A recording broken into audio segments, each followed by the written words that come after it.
पुराना नाई था और सभी लोग बाल कटवाने के लिए उसके पास ही आते थे। रत्नू का एक बेटा जग्गू था, जिसे अपने साथ काम पर लगाने के लिए दिन रात उससे मिन्नतें करता था। अरे बेटा, अब मैं बूढ़ा हो रहा हूँ, तुम्हें अब मेरा काम संभाल लेना चाहिए। तुम्हें कितने बार समझाया है, एक नाई का बेटा नाई ही बनता है, राजा नहीं बन सकता। परंतु तुम्हारे भेजे में तो कोई बात ही नहीं जाती है। तुम मेरे साथ काम सीखना शुरू करोगे तभी तो दुकान संभाल पाओगे। नहीं नहीं, मुझे ये नाई का काम नहीं करना, मुझे ये काम बिल्कुल भी पसंद नहीं। अच्छा, एक नाई के बेटे होकर तुम ये सब बातें कर रहे हो? तुम्हें ये काम नहीं पसंद? तुम नाई नहीं बनोगे तो क्या राजा बनोगे?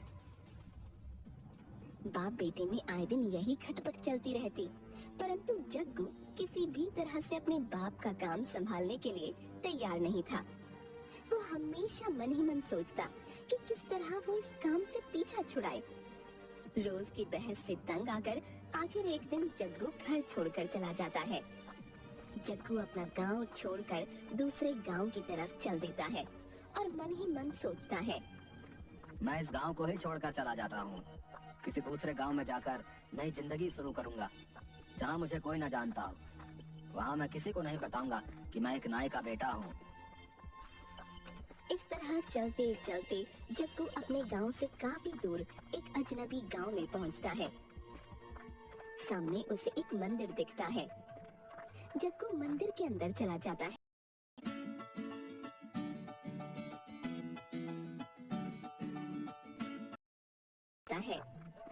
मंदिर के पंडित जी उससे पूछते हैं, अरे बेटा, तुम क्या यहाँ नए आए हो? आज से पहले मैंने तुम्हें कभी नहीं देखा। जय पंडित जी, प्रणाम। मैं काफी दूर के एक गांव से यहाँ आया हूँ। मैं इस गांव में किसी को नहीं जानता। क्या मैं आपके मंदिर में विश्राम कर सकता हूँ? बेटा, तुम कहाँ से आए हो और तुम्हारे पिताजी क्या काम करते हैं? अपने बारे में कुछ बताओ। पंडित जी का सवाल सुनकर जग्गू सोच में पड़ जाता है कि अब क्या बोले। सच तो नहीं बता सकता था। जी पंडित जी, मेरे पिताजी रत्नू नाथ शर्मा अपने गांव के जाने माने पंडित हैं और मेरा नाम जग्गू शर्मा है। अच्छा अच्छा, तो तुम पंडित परिवार से हो, परंतु घर छोड़कर यहाँ क्यों आ गए?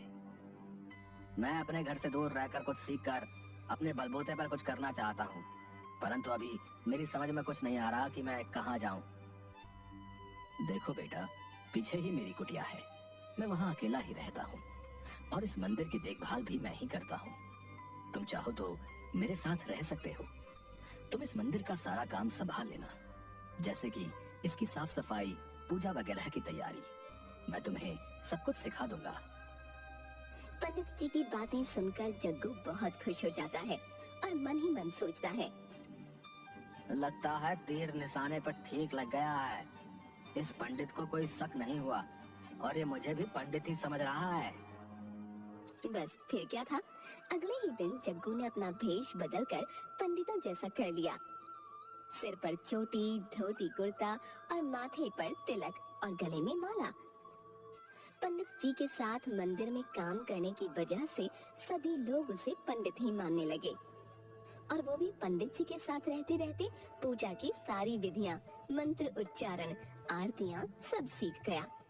अब पूरा गांव उसे पंडित जग्गू शर्मा के नाम से जानने लगा और उसका जीवन मजे में कटने लगा। उसी गांव के एक सेठ पंडित दीनदयाल शर्मा गांव के सबसे अमीर व्यक्ति थे, परंतु उनकी शादी नहीं हुई थी, जिस कारण उनका इस दुनिया में कोई नहीं था। अरे पंडित जी, परसों हमारे घर में हवन और पूजा है, आपको याद है ना? पूरी तैयारी कर लीजिएगा और समय पर पधार जाइएगा। है? जी जी सेठ जी, मुझे अच्छी तरह याद है। आप हर साल ये हवन और पूजा करवाते हैं और गरीबों में दान बांटते हैं। आप चिंता न करें, मैं सब तैयारी के साथ पहुंच जाऊंगा। पंडित जी जग्गू से कहते हैं, जग्गू, परसों सुबह सेठ जी के यहाँ हवन है। वो हर साल ये हवन और पूजा करवाते हैं। तुम्हें सामान की लिस्ट दे दूंगा, सारा सामान कल ही खरीद कर मंदिर में रख देना। परसों सुबह जल्दी ही हमें उनकी हवेली पर जाना है।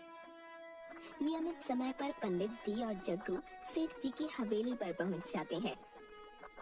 इतनी विशाल हवेली देखकर जग्गू हैरान रह जाता है और सोचने लगता है, इतनी बड़ी हवेली, वाह, ये तो बहुत पैसे वाले सेठ जी लग रहे हैं। लगता है खूब माल मिलेगा।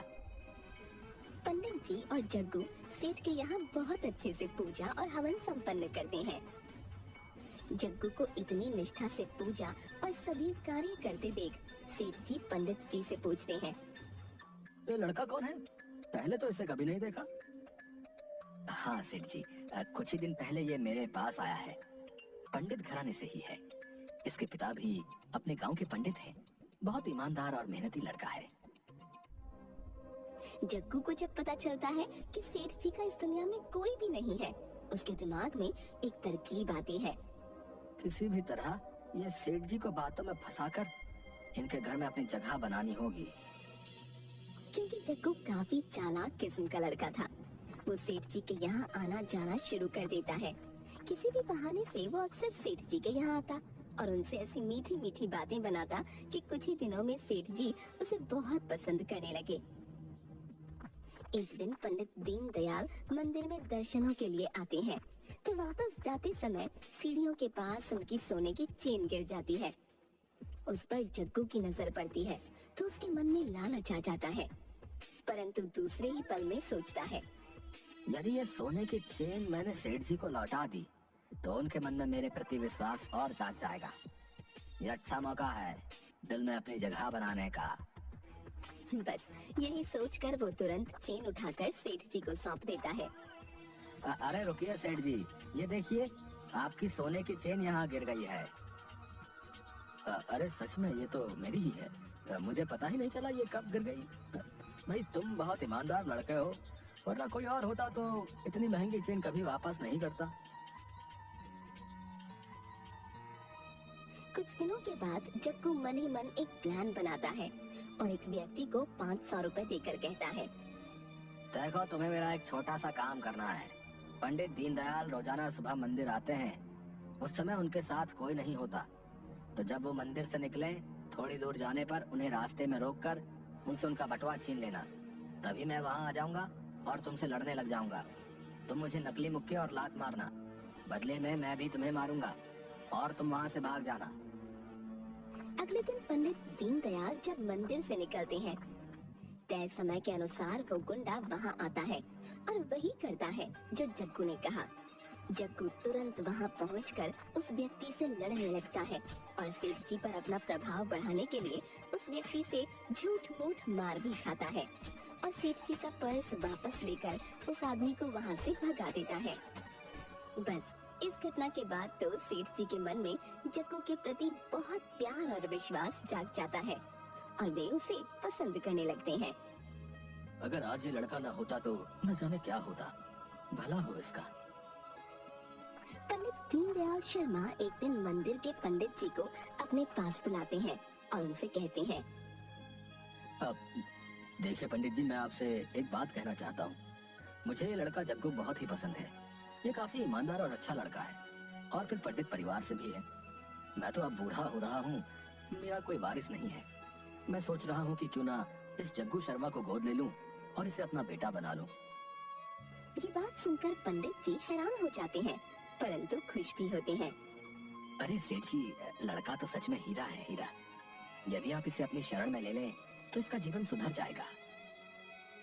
पंडित जी वापस मंदिर में जाकर ये खुशखबरी जग्गू को सुनाते हैं। अरे जग्गू, तुम्हारी तो लॉटरी निकल आई। तुम्हारे लिए बहुत बड़ी खुशखबरी है। अरे ऐसा क्या हो गया पंडित जी, आप इतने खुश क्यों नजर आ रहे हैं? अरे तुम सुनोगे तो तुम भी खुश हो जाओगे। पंडित दीनदयाल शर्मा ने आज मुझे अपने घर बुलाया था और उन्होंने मुझसे कहा कि मैं जग्गू को अपना वारिस बनाना चाहता हूँ। यानी वो तुम्हें गोद लेना चाहते हैं। इतने अमीर आदमी के पुत्र बनकर तो तुम राज करोगे। तो बताओ, है ना ये खुशी की बात? ये बात सुनते ही जग्गू के मन में लड्डू फूटने लगते हैं। उसकी मनोकामना पूरी हो गई थी, परंतु वो नाटक करते हुए बोलता है, पर आपको छोड़कर मैं कैसे जाऊंगा? आप अकेले नहीं हो जाएंगे। अरे मेरी चिंता मत करो, अपने भविष्य के बारे में सोचो। फिर तुम कौन सा दूर जा रहे हो? इसी गांव में तो हो। हम लोग रोजाना ही मिलते रहेंगे। बस अब तुम सेठ जी की हवेली में जाने की तैयारी करो। जग्गू की खुशी का ठिकाना नहीं था। वो मन ही मन सोच रहा था कि तीर इतना जल्दी सीधा निशाने पर लग जाएगा। ऐसा तो उसने सोचा ही नहीं था। वो सोचता है, मेरे पिताजी तो मुझे बहुत ताने मारते थे कि नाई नहीं बनोगे तो क्या राजा बनोगे। अब कोई उन्हें जाकर बताए कि मैं तो सचमुच राजा बनने वाला हूँ। आखिर मेरा सपना जो पूरा होने जा रहा है। बस कुछ ही दिनों में पंडित दीनदयाल शर्मा जग्गू शर्मा को अपने घर पर अपना पुत्र बनाकर रख लेते हैं और धीरे धीरे उसे अपने कारोबार के बारे में समझाने लगते हैं। जग्गू तो खुशी के मारे फूला नहीं समाता। उसने इतना पैसा और ऐसा ऐशो आराम तो कभी सपने में भी नहीं देखा था। वो खूब ठाट से रहने और खाने पीने लगता है और नौकरों पर हुक्म चलाने लगता है। वो सेठ जी के काम में कोई दिलचस्पी नहीं दिखाता और सारा दिन नौकरों पर हुक्म चलाता, खाता पीता और आराम करता। जग्गू की जिंदगी बहुत ऐशो आराम से गुजरने लगी। वो सचमुच में भूल जाता है कि वो असल में है कौन। सेठ जी जग्गू से कहते हैं, जग्गू बेटा, आज दूर गांव से 3-4 व्यापारी आ रहे हैं। वो हमसे कुछ जमीन खरीदना चाहते हैं। जब वो लोग आए तो तुम भी मेरे साथ बैठना, ताकि तुम काम की सभी बारीकियों को समझ सको। आगे तो तुम्हें ये सब संभालना ही है। जी, जैसे आपकी आज्ञा। वो लोग हवेली में आते हैं। सेठ जी जग्गू को भी बुला लेते हैं। अब मैं आप लोगों का परिचय अपने पुत्र से करवाना चाहता हूँ। ये है मेरा पुत्र जग्गू। सेठ जी जग्गू को उन लोगों से मिलवाते हैं। उनमें से एक व्यक्ति जैसे ही जग्गू को देखता है वो चौंक उठता है। वो व्यक्ति जग्गू को काफी देर तक घूरता रहता है और सेठ जी से पूछता है, ये आपका पुत्र कैसे हो सकता है? हमने तो सुना था आपकी कोई संतान नहीं। आपने ठीक सुना था, मैंने इसे गोद लिया है। इस पर व्यक्ति बोलता है, आप तो घराने के पंडित हैं, आपने एक नाई के लड़के को गोद कैसे ले लिया? सेठ जी सुनते ही गुस्से से लाल पीले हो जाते हैं। अब नाई का लड़का? अब ये क्या बकवास कर रहे हो? ये तो पंडित घराने से है। चाहो तो गांव के पंडित से पूछवा सकता हूँ। इस पर व्यक्ति बोलता है, मैं इसे पहचान गया हूँ। ये मेरे ही गांव के नाई रत्नू का इकलौता बेटा जग्गू है, जो कि अपने बूढ़े बाप को इस उम्र में अकेला छोड़कर यहाँ मजे कर रहा है। ऐसी बातें सुनकर जग्गू के पैरों तले जमीन खिसक जाती है। वो डर जाता है कि अब तो उसकी पोल खुल गई है। जग्गू ये नहीं जानता था कि झूठ की उम्र ज्यादा नहीं होती। वो एक ना एक दिन सबके सामने आ ही जाता है। जग्गू घबराकर सेठ जी से माफी मांगने लगता है। अब सेठ जी मुझे माफ कर दीजिए, मैंने आपसे झूठ बोला था। ये व्यक्ति बिल्कुल सच बोल रहा है। मैं एक नाई का ही बेटा हूँ। मंदिर में पंडित जी के पास रहने के लिए मैंने ये झूठ बोला था कि मैं पंडित घराने से हूँ। ऐसी बातें सुनकर सेठ जी को बहुत गुस्सा आता है। अपने नौकरों से कहकर सेठ जी जग्गू को धक्के मरवाकर घर से बाहर निकाल देते हैं। उसका इतना बड़ा झूठ पकड़े जाने पर गांव के सभी लोग उसे उस गांव से धक्के मार मार कर बाहर निकाल देते हैं। आखिर सब जगह से धक्के और गालियां खाने के बाद जग्गू अपने पिता के पास वापस गांव में जाता है। जग्गू को देखकर उसके पिता उसे गले लगा लेते हैं। जग्गू उनसे माफी मांगता है। पिताजी मुझे माफ कर दीजिए। मैंने अपनी हैसियत को भूलकर बहुत ऊंचे ऊंचे ख्वाब देख लिए, और सबसे बड़ी बात यह कि मैंने उन्हें पूरा करने के लिए गलत रास्ता अपनाया। लोगों से अपने बारे में झूठ बोला और आपको इस उम्र में अकेला छोड़कर चला गया पिताजी। इन्हीं सब बातों की मुझे सजा मिली है। आइंदा से मैं ऐसी कोई गलती नहीं करूंगा। मैं समझ गया हूँ कि कोई भी काम छोटा या बड़ा नहीं होता। हमें अपनी सच्चाई को अपनाकर पूरी ईमानदारी से अपना काम करना चाहिए, ना कि झूठ व मक्कारी से जिंदगी जीने के बारे में सोचना चाहिए। जग्गू की बातें सुनकर उसके पिता कहते हैं, यदि सुबह का भूला शाम को घर आ जाए तो उसे भूला नहीं कहते। तुम्हें अपनी गलती का एहसास हो गया और तुम लौटकर मेरे पास आ गए। बस मैं तो इसी में बहुत खुश हूँ। तुम्हें जिंदगी ने बहुत अच्छी सीख दे दी है। अब आइंदा तुम कभी भी अपने जीवन में रास्ता नहीं भटकोगे।